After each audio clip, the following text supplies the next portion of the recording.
like I said, it's a pleasure to end up talking to you like this because for a lot of people, you're one of the youngest voice actors currently in the industry, at least as far as LA and the Bang Zoom scene is concerned. Did you always sort of see yourself taking a step into the voiceover world because with all of your acting experience? Or was it more of an opportunity that you saw at the Bang Zoom panel at Anime Expo and you just took it? It was always, even before the whole panel and competition that I did, it was something that I was trying to get into. So I know a lot of voice actors say that they kind of fall into it, and I guess that's kind of the case for me. But in a way, like I really tried super hard. I took a million voice acting classes and met with people, and I took classes with like other voice actors, you know, like people like Crispin Freeman, and I trained as hard as I could. And then when the competition came up, I was really nervous, and I was still kind of shy, and I didn't even do it. Like I didn't even really care to do it, and my friends, they all did it, and they made me feel super comfortable about doing it, so they just kind of pushed me in line and said, like, yeah, you should do this, and I'd be like, yeah, okay, we'll see what happens. Like, there's, like, 500 other people doing this thing, like, there's no way. So yeah, I don't know, I'm really grateful that Bang Zoom and, like, everyone has just kind of taken me into their home and just kind of helped me out and started getting me rolling in the industry. It's really amazing. Have you always been a fan of anime, or...? Yeah, I have. I have been a fan of anime, even when I didn't even know that I was a fan of anime. Like back on the old Toonami days, like I would watch like Naruto, and then Inuyasha would come up, and there's a lot of those things. I didn't even know that it was anime. It was just like another cartoon to me. And then I would like go to Barnes and Noble or some bookstore, and I would see that they're selling like the Naruto cards. And shows like I'm like, Hokage, but back then I was like, Hokage, what is a Hokage? I'm like, what is that? So yeah, I guess I always have been a fan of anime, and it's just been growing and growing. And you still keep up with them now? Because I remember when they were pushing the Aldnoah Zero dub, and you guys did that funny skit for with Max Middleman and I'm sorry, her name escapes me. Oh, Erica. Yes. Yeah.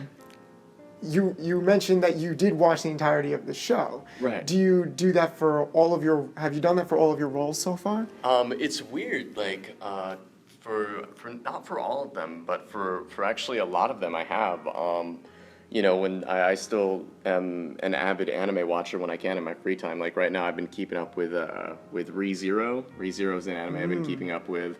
Of course, like Mob Psycho is aired, and I know like it's done by the same place or something like it's done by the same author as One Punch Man. Yeah, and it looks incredible. The animation's fantastic, and I love that one too. So I mean, there's a lot of anime roles, and then right now, I mean, I don't know if I'll get a chance to be a part of those shows, but it just kind of happens to be that, oh yeah, hey, I've seen this show, I know this character, and it kind of comes down the line. But I try to watch what I can, and because I love anime, and sometimes it's kind of hard, I guess, to like when you get to work on the anime versus like watching an anime. Mm-hmm. Like sometimes I don't like necessarily. It's kind of weird like watching your own work, because it's so jarring. Yeah, it's so weird, I think, to hear yourself sometimes, and as a voice actor, you can't help but sometimes I think I can't really enjoy the little things anymore, even from any performance of voice acting, because I'm always like critiquing it so badly in my head, I just can't help it. Critiquing yourself or critiquing everything, I think. I'm just like very critical about it. And so whenever I hear a line or something, especially like from myself, I'm really hard on myself, but I think other people, I just like think, oh yeah, that sounds good. But myself, I'm just like, oh gosh, like no. Doesn't that kind of work both ways though? Because since you've gone through all the blood, sweat, and tears, you kind of know how long the process is, how kind of rigid and sort of self-sacrificing it is. Does that make you respect the performances that you originally took in for granted that much more? Yeah, it makes me, knowing how it all works behind the scenes, I mean, from the engineer to the directors to the mixers to just, and the actors, like you said, of course, I mean, just hearing everyone, like, hearing the final product makes me respect the entire show so much more, because I didn't really think about any of that as a fan. I would just kind of be like, "Ooh, I like this guy. I like this guy. I don't like this guy. I like this guy. I like this guy." And so now that I know about that, and I know how hard it is, kind of, to be an actor and what it's like when you actually get in the booth and work with a director, it totally makes me respect them a lot more. Do you see yourself maybe wetting your feet in other aspects of the dubbing industry, whether as a director or scriptwriter, or are you just going to stick exclusively with acting? I think I could possibly move into to directing and writing and stuff like that. I mean, I've always kind of liked, also funny enough, like audio engineering, like playing with audio. So I'm always so curious, when the engineers are in there. I think a lot of them don't think that I care, but I'm like, "Oh, dude, wait, what are you doing? Like, what buttons are you pressing to like make it sound like this?" But yeah, I would definitely, if I was given the opportunity to kind of take on some sort of directing role, as time goes on and I get more experience acting and kind of start to master more of the art of everything, because there's so many amazing people in this industry. So if I can get to that kind of level where I feel like I'd be a good enough person to direct or to be able to write something, then I would definitely do my best and hope people like it.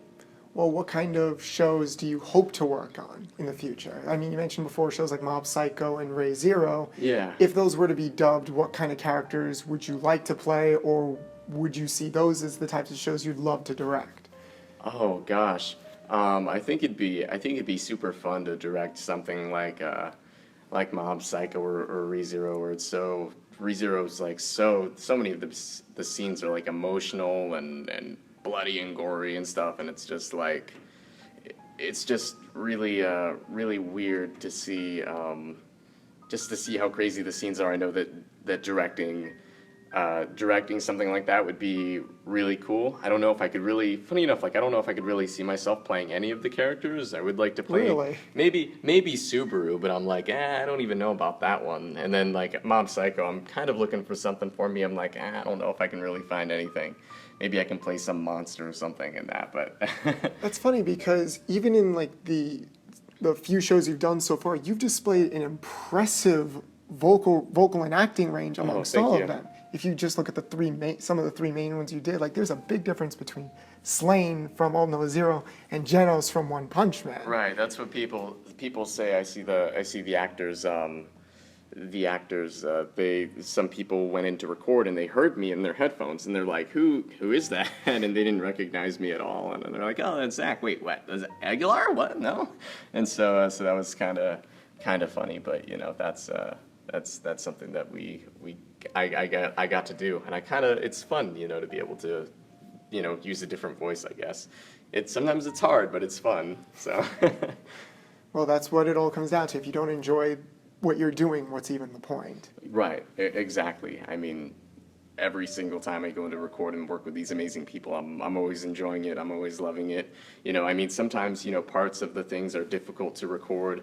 Obviously, like Genos' speech was one of the hardest things I've ever had to record, where he goes on that whole backstory and talks with Saitama, and it's insane. So.